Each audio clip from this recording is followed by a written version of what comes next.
আসসালামু আলাইকুম ওয়া রাহমাতুল্লাহি ওয়া বারাকাতুহু। সম্মানিত দর্শকবৃন্দু, আজকে অনেক অনেক বেশি মূল্যবান একটি দোয়ার কথা আপনাদেরকে বলবো, যে দোয়াটি শুনলে আপনারা অনেক বেশি খুশি হয়ে যাবেন এবং আপনাদের জন্য অনেক বেশি প্রয়োজনীয় একটি দোয়ার কথা আপনাদের সামনে আজকে বলবো ইনশাআল্লাহ। আমরা অনেকেই অনেক সমস্যার কারণে, অনেক প্রবলেমের কারণে আমরা অনেক ঋণ করে ফেলি।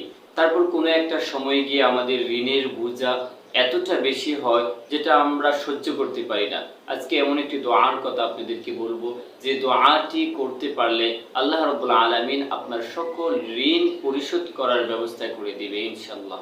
সেই মহামূল্যবান দোয়াটির ফজিলত হচ্ছে, প্রতিদিন সকালবেলা মহান আল্লাহ রাব্বুল আলামিনের এই গুণবাচক নামটি 10 বার পাঠ করে নিজের হাতের তালুতে ফু দিয়ে সেই হাতের তালু মুখ মণ্ডলে বুলিয়ে দিলে সেই ব্যক্তি কখনোই গরিব থাকবে না। সুবহানাল্লাহ। এছাড়া খানা খাওয়ার পর হাত না ধুয়ে দোয়াটি 72 বার পাঠ করলে সেই ব্যক্তি কখনোই অর্থ শূন্য হবে না। আল্লাহু আকবার, সুবহানাল্লাহ। সম্মানিত দর্শকবৃন্দু, তাই চলুন সেই মহা মূল্যবান আল্লাহ রাব্বুল আলামিনের পবিত্র গুণবাচক নামটি আমরা শুনে নেই।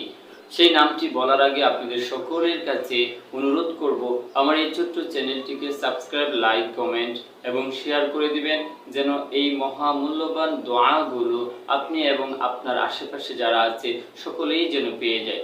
সম্মানিত দর্শকবৃন্দু, তাই চলুন কথা না বাড়িয়ে মহান রব্বুল আলামিনের পবিত্র সেই গুণবাচক নামটি আমরা জেনে নিই। সেই নামটি হচ্ছে ইয়া বাসিতু ইয়া বাসিতু।